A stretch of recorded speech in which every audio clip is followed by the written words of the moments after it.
안녕하십니까. 금융이 강해야 산다. 금융구단TV입니다. 여기에 단단한 흙덩어리가 있습니다. 여기에다가 주전자로 물을 부으면 그냥 흘러버립니다. 단단한 흙덩어리를 망치로 잘게 부수어서 가루로 만든 다음에 물을 부으면 어떻게 될까요? 물은 잘 흡수되고 그곳에서는 새싹이 자랄 수 있는 것을 발견하실 수 있습니다. 짧은 기간 동안에 수익을 얻겠다는 생각, 반드시 먹더니야만이 재테크를 할 수 있다는 생각을 잘게 부숴버리고 소액의 자금을 매월 꾸준히 투자해서 수익을 거둘 수 있는 방법을 안내하기 위해서 적립식펀드 성공 투자를 위한 7가지 팁을 이번 영상에서 준비했습니다. 첫 번째, 투자 기간을 3년에서 5년 이상으로 설정하자. 주식시장은 오르고 내리는 과정을 반복하면서 장기적인 추세로 보면 상승하는 모형을 가지고 있습니다. 물론 하루에도 수차례 오르고 내리는 과정을 반복하면서 상승할 수도 있고 하락할 수 있지만 최소한 3년 혹은 5년 이상을 두고 보면 점진적인 상승 추세이기 때문에 장기 투자를 원칙으로 하시기 바랍니다. 만일 짧은 기간에 큰 폭의 상승이 있었다 할지라도 납입한 금액이 몇 개월 되지 않아서 원금 자체가 적어 실제로 발생한 수익은 얼마 되지 않습니다. 그러나 5년 이상의 투자를 목표로 삼고 2, 3년 이상을 납입하면 제법 원금도 늘어난 상태이고 그러한 상태에서 약간의 상승만 있다 해도 좋은 수익을 거둘 수 있기 때문에 한 사이클 이상 장기 투자할 것을 권합니다. 두 번째로, 적립식 투자는 하락장을 두려워해서는 안 됩니다. 적립식 투자는 하락장에서 더욱 유리할 수가 있습니다. 가입하는 순간부터 수익률을 체크해 봤더니 투자 손실이 난다고 해서 두려워하지 마십시오. 매우 바람직한 현상입니다. 하락장세가 이어지게 되면은 적립식 펀드의 주요 전략 중 하나인 분산 투자로 인한 코스트 에버리징 효과로 매수 단가가 더욱더 낮아지게 됩니다.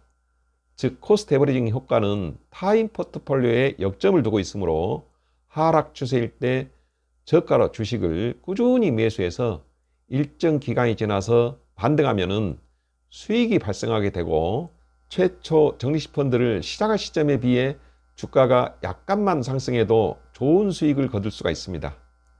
투자자 역시 하락 장세가 지속되면은 쉽게 환불하지 못하고 꾸준히 자신의 투자 원금을 늘려나가게 되므로 재테크에 좋은 결과를 거둘 수가 있습니다.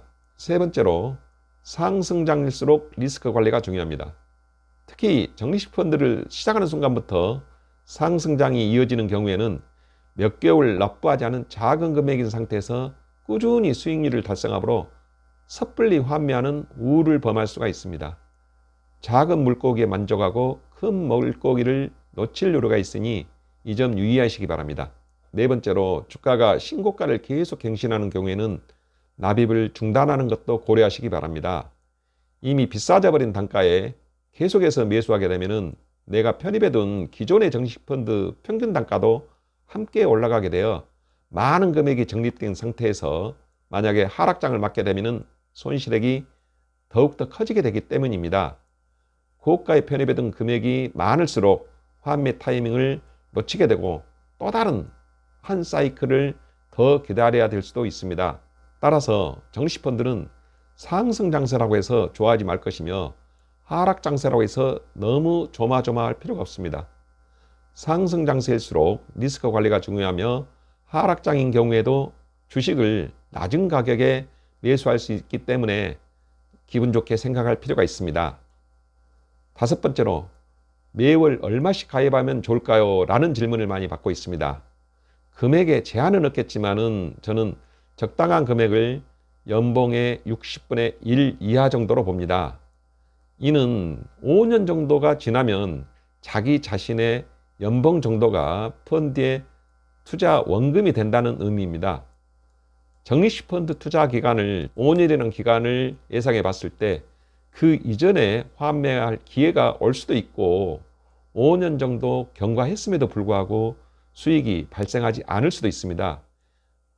만약에 5 내지 10%의 손실이 발생하더라도 이 정도의 금액은 여러분들의 한두 달 급여로 복구가 가능한 금액이기 때문에 1년 연봉 정도의 수준을 넘어서지 않도록 해주시기 바랍니다.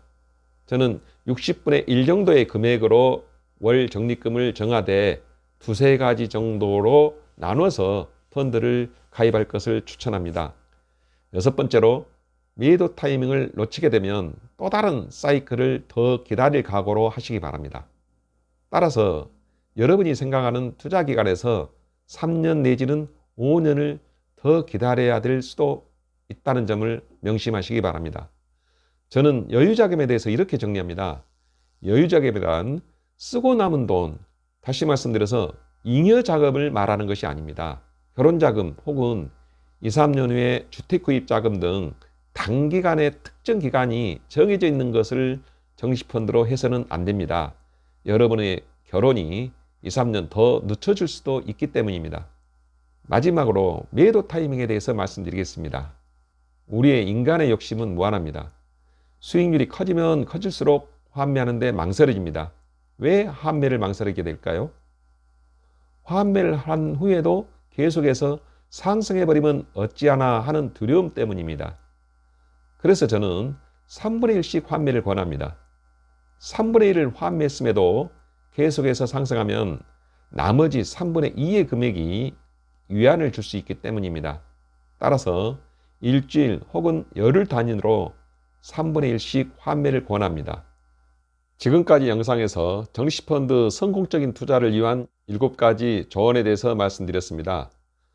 다시 한번 말씀드리면 첫 번째로 투자 기간을 3년에서 5년 이상 설정을 해보자. 두 번째, 적립투자는 하락장을 두려워해서는 안 된다. 정시투자는 하락장에서 더욱더 유리할 수가 있기 때문입니다. 세 번째, 시작하자마자 상승장일 경우에는 환매 유혹에서 벗어나야 된다.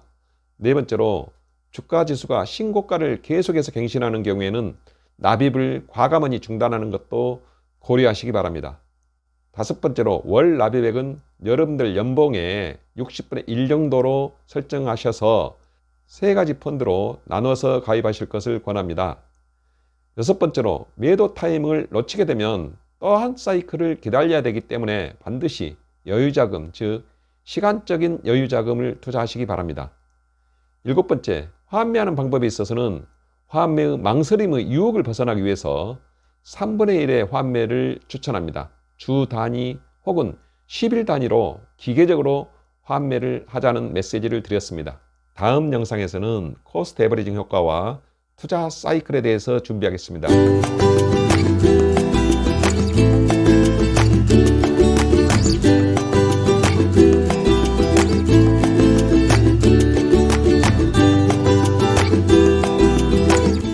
여러분의 구독과 좋아요는 영상을 제작하는 데 큰 도움이 됩니다.